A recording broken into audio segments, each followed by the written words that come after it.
Punahnya buku ini menjadi keprihatinan kita bersama. Satu ancaman yang akan terjadi di depan jika kita tidak waspada. Toko buku Gunung Agung menutup semua gerai tokonya. Padahal toko buku ini adalah salah satu yang terbesar. Perintis jaringan toko buku di Indonesia sejak tahun 1953. Itu berita di CNN Indonesia tahun 2023. Selain toko buku Gunung Agung, ternyata sejumlah toko buku lain pun tutup. Misalnya Kinokuniya, QB World Books, toko buku Aksara, Jawa, Togamas, Eureka, dan sebagian toko buku Gramedia. Bisnis cetak literatur memang mulai punah. Penggantinya adalah bisnis digital ya, e-books.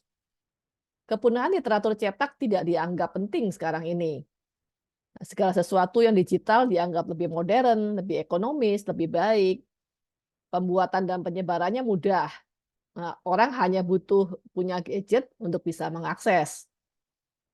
Lebih murah dan lebih mudah diakses, ini hal yang paling penting dirasakan oleh banyak orang. Nah, kelemahan literasi digital itu banyak sekali.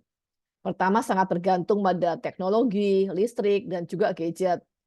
Salah penanganan dapat berdampak hilangnya data. Data kita sangat rentan dengan serangan hacker.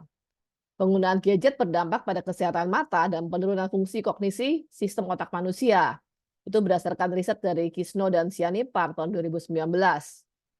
Efek merugikan internet telah dirasakan oleh dunia pendidikan, di mana lebih dari 85% guru di Amerika mendapati para siswa menjadi sangat mudah terdistraksi. Hiperlink, notifikasi, prompt, penyedia aliran tanpa batas ke media digital itu telah mendorong untuk terus-menerus berinteraksi dengan banyak masukan secara bersamaan pada tingkat yang dangkal dalam perilaku. Ini kita kenal dengan istilah media multitasking. Dampaknya ternyata dahsyat.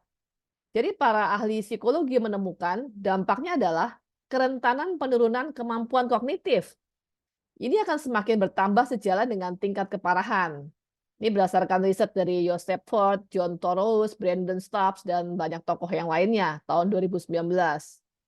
Nah, kelemahan dunia digital, walau telah kita ketahui dan alami, namun ternyata ini bukan menjadi topik yang dikehendaki untuk dibicarakan. Sebagian besar dari kita telah sangat bergantung pada kekuatan perusahaan digital. Posisi kita di depan perusahaan digital tidak lagi setara.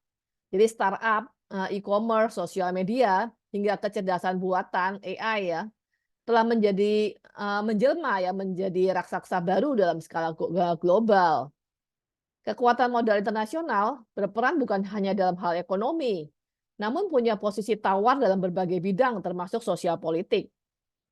Begitu perusahaan multinasional menyetop semua akses pada dunia buku digital, maka kita tiba-tiba seperti tidak punya apa-apa. Kita paperless, kemampuan kognitif telah menurun dan terdistraksi, kemampuan audiovisual telah melemah, kita tergagap saat tersadar telah berada di bawah telapak kaki kekuatan asing. Punahnya buku itu sama dengan punahnya sistem ketahanan kita.